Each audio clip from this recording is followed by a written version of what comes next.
দক্ষিণ ভারতীয় সিনেমার সুপারস্টার আল্লু অর্জুন এখন শুধু ভারতেই নয়, গোটা বিশ্বের সিনেমা প্রেমীদের হার্টথ্রব।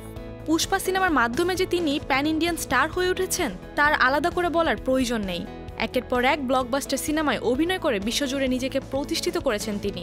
তবে এবার আল্লু অর্জুন আসছেন আরও বড় বাজেটের সিনেমা নিয়ে। এবার ব্লকবাস্টার পরিচালক অ্যাটলির সঙ্গে হাত মিলিয়ে একটি বিশাল প্রজেক্টে কাজ করতে যাচ্ছেন আল্লু অর্জুন। এই সিনেমার বাজেটও চমকে দেওয়ার মতো, ৮০০ কোটি রুপি। এটি ভারতের সিনেমার ইতিহাসে অন্যতম ব্যয়বহুল প্রজেক্ট হতে যাচ্ছে। সান পিকচার্সের ব্যানারে নির্মিত এই সিনেমাটি রাজামৌলির SMB29-এর পর ভারতীয় সিনেমার দ্বিতীয় সবচেয়ে বড় বাজেটের সিনেমা হতে চলেছে। আল্লু অর্জুনের জন্মদিনে এই প্রকল্পের ঘোষণা যেন এক বিশাল চমক। আর সিনেমার সাথে সংশ্লিষ্ট এক ঘনিষ্ঠ সূত্র জানিয়েছে, সিনেমাটির জন্য আল্লু অর্জুনকে প্রায় ১৭৫ কোটি রুপি পারিশ্রমিক দেওয়া হবে। থেরি, বিগিলের মতো হিট সিনেমা তৈরির কারিগর অ্যাটলির ক্যারিয়ারের ষষ্ঠ সিনেমা হবে এটি। এই সিনেমার জন্য অ্যাটলির পারিশ্রমিকও বিশাল, ১০০ কোটি রুপি।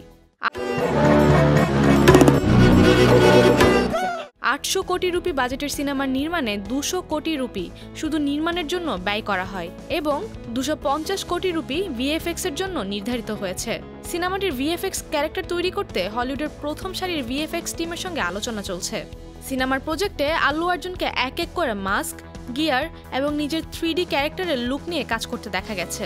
এই সিনেমার গল্প শুনে শুধু ভারত নয়, হলিউডেরও শীর্ষ VFX গুরুরাও চমকে গেছেন। আয়রন ম্যান 2 এবং Transformers rise of the beasts এর VFX এর গুরু জেমস ম্যাডিগান এবং মাইক অ্যালিজেল এই সিনেমার স্ক্রিপ্ট শুনে অবাক হয়েছেন। তাদের বক্তব্য, এই ধরনের বিশাল স্কেল ও ইউনিক কনসেপ্টের সিনেমা কখনো ভারতীয় সিনেমায় এত বড় বাজেটে হয়নি। এছাড়া SS রাজমৌলির SMB29-এর বাজেট ছিল প্রায় ১০০০ কোটি রুপি, যা আগামী দিনে ভারতীয় সিনেমার এক বিশাল মাইলফলক হতে চলেছে। আল্লু অর্জুনের হাত ধরে নতুন এই সিনেমাটি বিশ্বব্যাপী ছড়িয়ে দেওয়ার লক্ষ্য নিয়ে কাজ শুরু হয়েছে। নির্মাতারা চান এটি শুধু ভারতেই নয়, বিশ্বমঞ্চেও প্যান ইন্ডিয়ান ব্লকবাস্টার সিনেমা হয়ে উঠুক। সান পিকচার্সের ভিডিওতে আল্লু অর্জুন, অ্যাটলি এবং কলনিথি মারানকে একসঙ্গে লস অ্যাঞ্জেলসে দেখা গেছে, যেখানে তারা হলিউডের শীর্ষ VFX টিমের সঙ্গে কাজ করছেন।